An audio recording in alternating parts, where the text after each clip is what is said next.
পাতলা বীর্য এটা কি স্বাভাবিক? বেশিরভাগ পুরুষই এটা নিয়ে চিন্তা করেন যে তার বীর্য পাতলা নাকি গাঢ়। মজার ব্যাপার হলো এরকম কোনো পরীক্ষা-নিরীক্ষা করা হয়নি যা প্রমাণ করতে পারবে যে বীর্যের ঘনত্বর সাথে উর্বরতা আদৌ কোনো যোগাযোগ আছে কিনা। পরীক্ষা করার জন্য বীর্যের ন্যূনতম পরিমাণ হলো ৩.৭ মিলি, এমনকি ১.৫ মিলির কম হলেও তাকে স্বাভাবিক ধরা হয়। অর্থাৎ এর মানে দাঁড়াচ্ছে যে ১ চা-চামচ বীর্যও বেশিরভাগ ক্ষেত্রে স্বাভাবিক ধরা হয়। এটা লক্ষ্য করা জরুরি যে যখন আপনি যৌন উত্তেজনা অনুভব করেন তখন আপনার লিঙ্গের ভিতর থেকে একটি তরল নির্গত হয়। আপনার লিঙ্গের একদম ডগা থেকে এটি বেরিয়ে আসে। এটা কিন্তু বীর্য নয়, এটা বীর্যপাতের আগে বেরোয় এবং এটাকে প্রিকাম বলা হয়, যা কাউপার গ্রন্থি থেকে নির্গত হয়। যৌনক্রিয়ার সময়ে তৈলাক্তকরণের জন্য এটা ভীষণ জরুরি।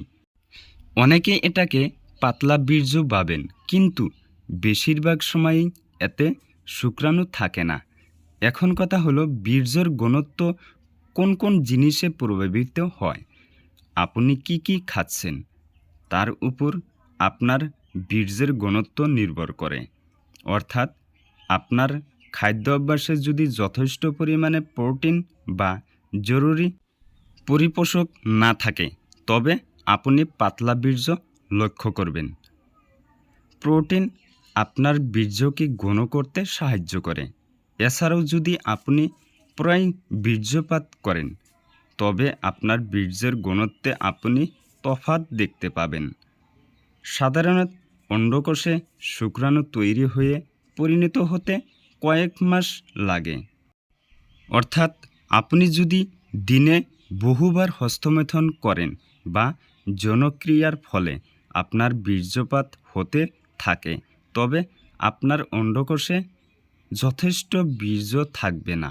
এক্ষেত্রে বীর্যের কমতির কারণে বীর্য পাতলা হয়ে যেতে পারে।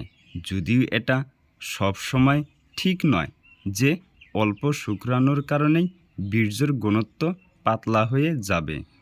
আপনাকে এটা মনে রাখতে হবে যে অনেক কারণেই বীর্যের ঘনত্বে প্রভাব ফেলতে পারে। যদি আপনার অন্ডকোষ উচ্চ তাপমাত্রা থাকে তবে শুক্রাণু সম্পূর্ণভাবে তৈরি হওয়া থেকে অন্ডকোষ বিরত থাকবে। ছোট অথবা আটসাট জামা প্যান্ট পরার কারণে আপনার শরীরে তাপমাত্রা বৃদ্ধি পেতে পারে। মূল কথা হলো এই যে পাতলা বীর্য থেকে বিষম চিন্তিত হয়ে পড়ার সেরকম কোনো কারণই নেই। যদিও আপনার বীর্য সবসময় যদি পাতলা হয় এবং বীর্যপাতের সময় যদি আপনি ব্যথা অনুভব করেন তবে আপনি ডাক্তারের সাথে যোগাযোগ করতে পারেন। এই বিষয়ে আপনাকে